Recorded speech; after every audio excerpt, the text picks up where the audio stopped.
Mr. Valentine Part 12, a Miraculous Ladybug Fanfiction. If you haven't heard the previous 11 parts of this story, you can find a link to them in the description box below. Make sure you give this video a thumbs up and comment down below in support of more fanfiction.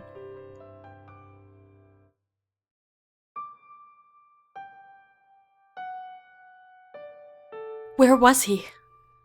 Where was Cat Noir? She couldn't find him. Ladybug couldn't find him anywhere in the ruckus. He must have used his cataclysm to get out of the rubble they were first trapped inside, but almost 10 minutes passed now and she couldn't find him. He must have detransformed by now. But if he didn't have access to an energy source for his Kwami, then he'd be just as trapped as everyone else. What a mess. Sure, Akuma fights weren't the easiest things to do in the world, but this one was especially dangerous.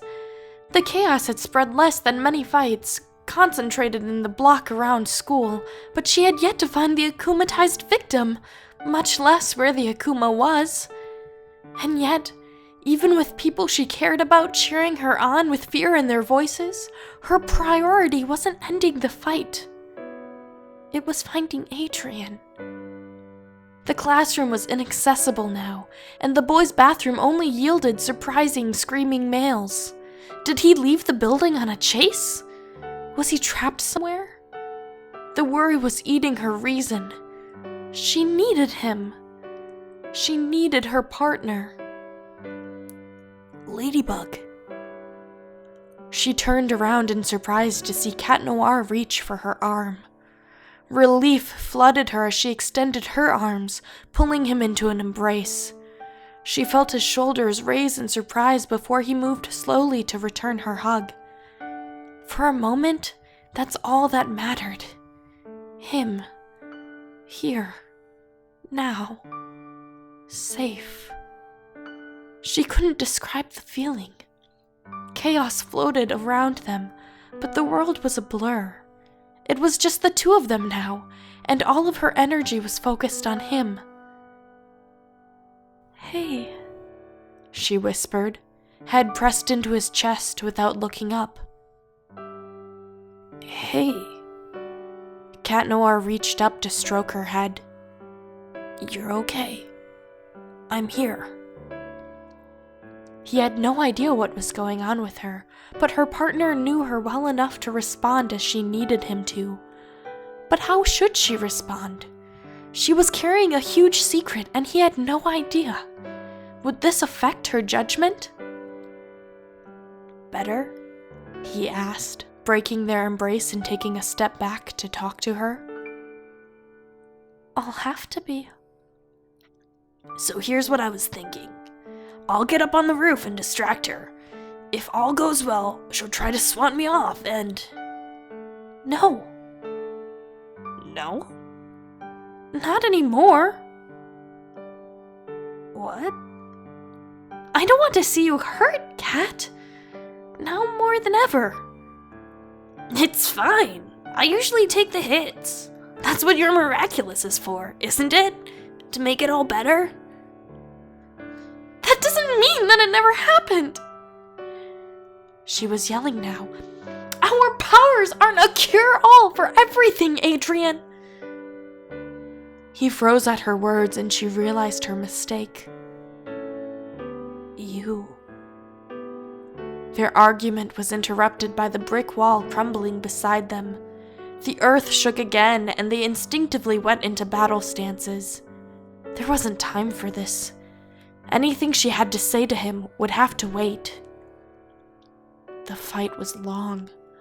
Hours dragged by as the city continued to crumble. The end result was the same as ever. She used her lucky charm, tricked the victim, and cleansed the Akuma. Soon enough, Paris was back to looking like itself, but her heart was heavy. Each time Cat Noir took a hit, her insides revolted, screaming against her rationality and disrupting her thoughts. Her miraculous beeped as Cat Noir put a hand on her shoulder. We need to talk, he said. His tone was serious. Where can we meet? She felt tears of frustration burn her eyes and was grateful her back was to him. Roof of Notre Dame? I'll see you there. Tikki didn't say anything right away when she detransformed. Today certainly wasn't her best day in battle. She didn't need a Kwami to tell her that, but she waited for her mentor's console nonetheless. He can't know you know, Tikki said, floating up to eye level. I know, Marinette whispered.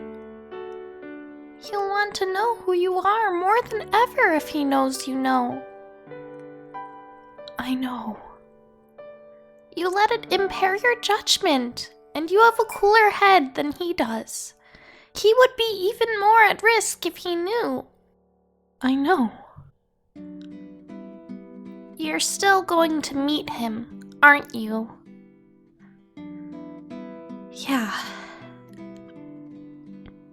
Her feet felt heavy as she made her way to Notre Dame. She knew Cat would be there already. He was always there for Ladybug. The closer she got, the more reality clicked in. She was going over every fight and every instance where Adrien was there but Cat Noir wasn't. Adrien was smart, but she hadn't expected Cat Noir to be so clever. Ladybug touched down on the roof, already nervous. She wouldn't let Cat see it, of course, but her insides were eating her. How do you tell a superhero you know their secret identity? He stood up as soon as he saw her and stopped whistling whatever tune was in his head. What happened today? Cat Noir asked, crossing his arms as he took a stance. She didn't say anything in response, choosing her words slowly. He glanced at the ground before making eye contact again, his face a bit softer. Is this because of last night? She shook her head no. It's not because we went on a date. Shake. Was it because the other guy you went on a date with could have gotten hurt? Because it was the school he goes to? Shake. I need you to talk to me, he said, stepping closer. What's going on?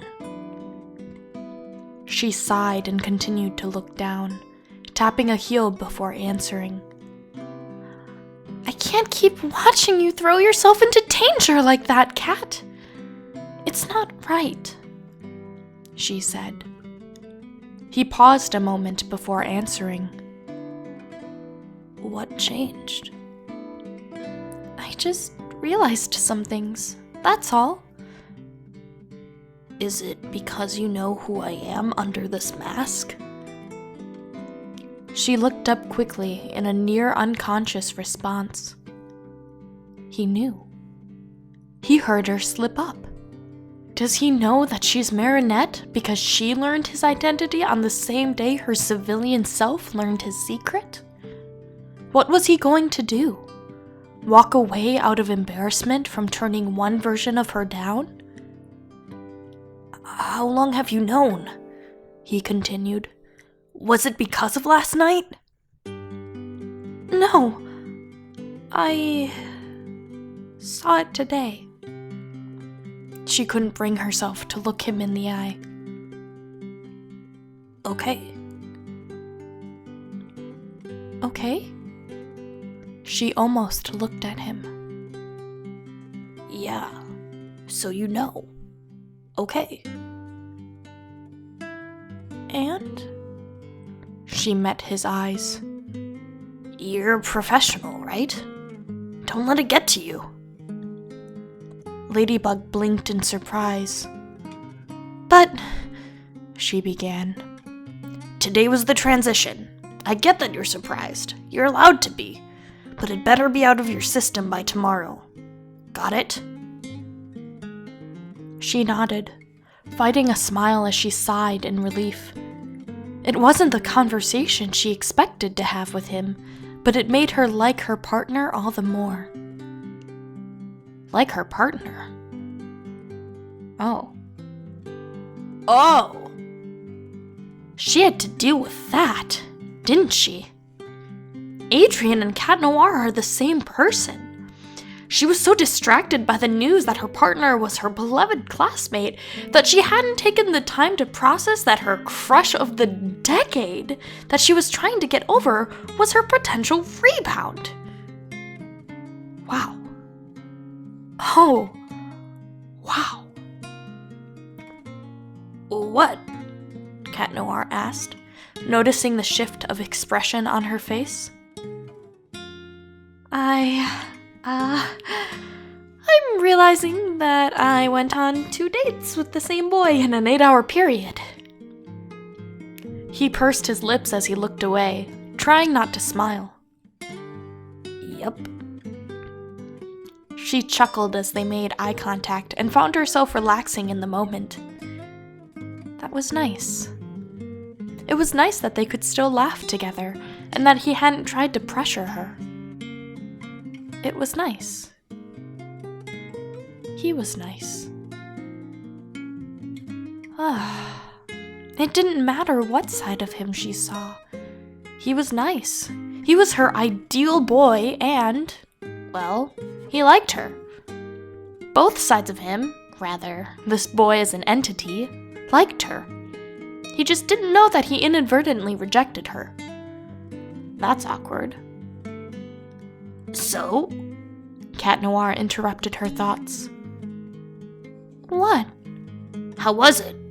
Did at least the presentation of me win you over?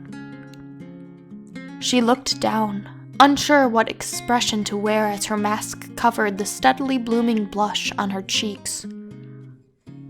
I'll see you soon, Cat.